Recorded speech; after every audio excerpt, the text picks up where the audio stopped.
So, before muna natin ikutan tong si Honda Giorno P-Quant Orange. So, dito naman tayo guys sa kanyang technical specs. Of course, this scooter is powered by 125cc, 4-stroke, 4-valve, single overhead cam, liquid cooled at ESP+.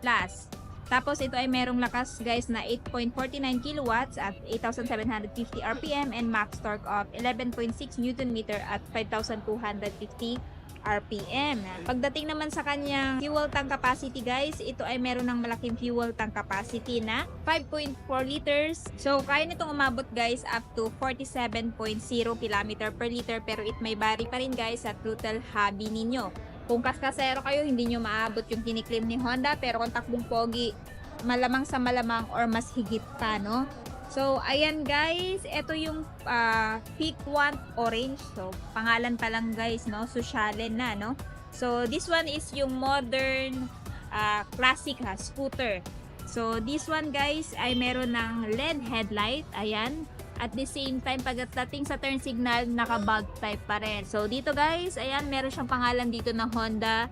Naka-chrome to dito, nag-complement sa overall looks niya. Tapos, hindi pa rin naman tinanggal yung park brake lock.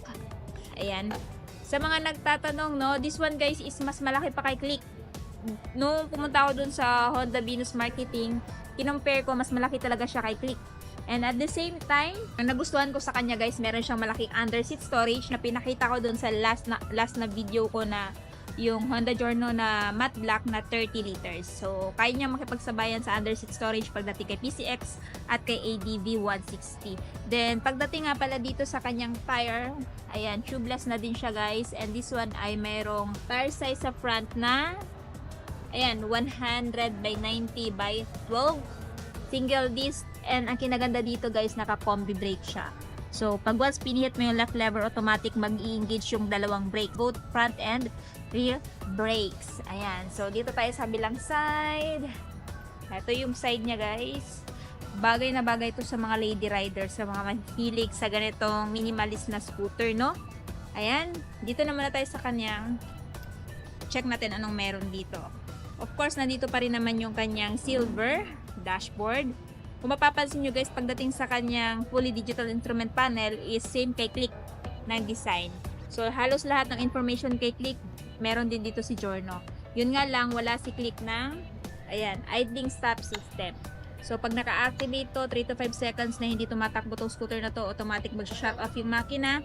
In that way, mas makakatipid kayo sa gasolina. No? Tapos, electric start at wala na po siyang kickstart.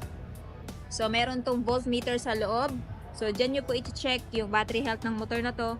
Kung, ayan, kailangan na mapalitan yung battery, kung nagpa-function pa ba.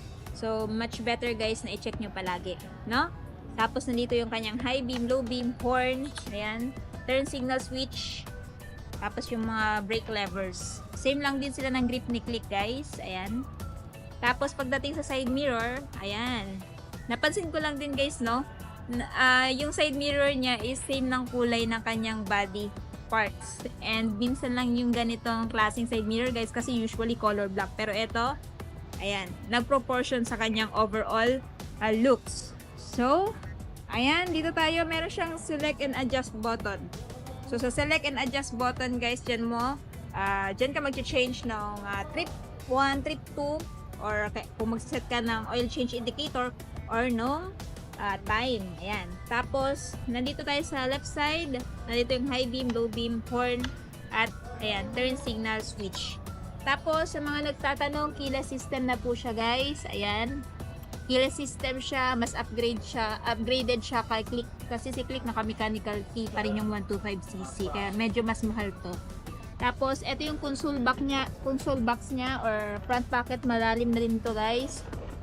At meron siyang built-in charging port na goods kasi naka USB type pa rin siya. So, yung iba kasi nag-i-start na silang naka type C, pero ito USB pa rin. So, pwede ka magsaksak dyan ng Android phone mo.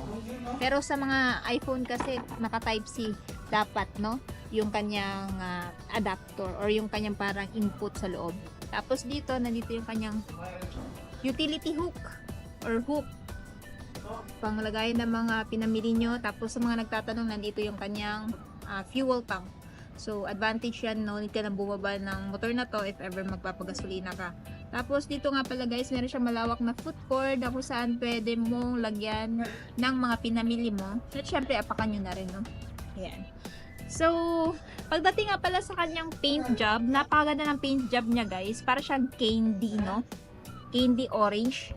Kung titingnan mo siya sa personal. At syempre, parang pag ilalabas ko to, nasasayangan ako ilabas. Kasi nga, parang ayoko siyang magasgasa sa sobrang tintad niya. Ganon kaganda yung paint job ng Giorno guys. Tapos pagdating sa emblem, kita nyo naman, di ba? Stig. So dito, ito yung foot peg ng angkas. Ganda din ng mechanism na nilagay dito guys. Napaka-responsive. Pagdating sa seat guys, ayan, premium na premium. Brown yung kanyang seat cover, naka-stitches na din. At gawa sa premium material. Ayan. Ito yung kanyang grab bar, silver. O, diba? Nice! Tapos, dito tayo sa kanyang tambucho. So, tambucho guys, may heat guard. So, ito yung kanyang radiator guys. Liquid cooled na din siya. Kung ilo-long ride mo to, hindi ka naman problema na baka mag-overheat to sa daan.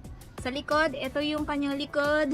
Drum brake pa rin. Tapos, may tire size sa likod na 110 by 90 by 12. So, mas malaki yung gulong sa likod. Tapos, meron na din siyang tire hugger guys. So, pang-protect tayo sa mga putik-putik. Kung idadaan nyo to sa putik.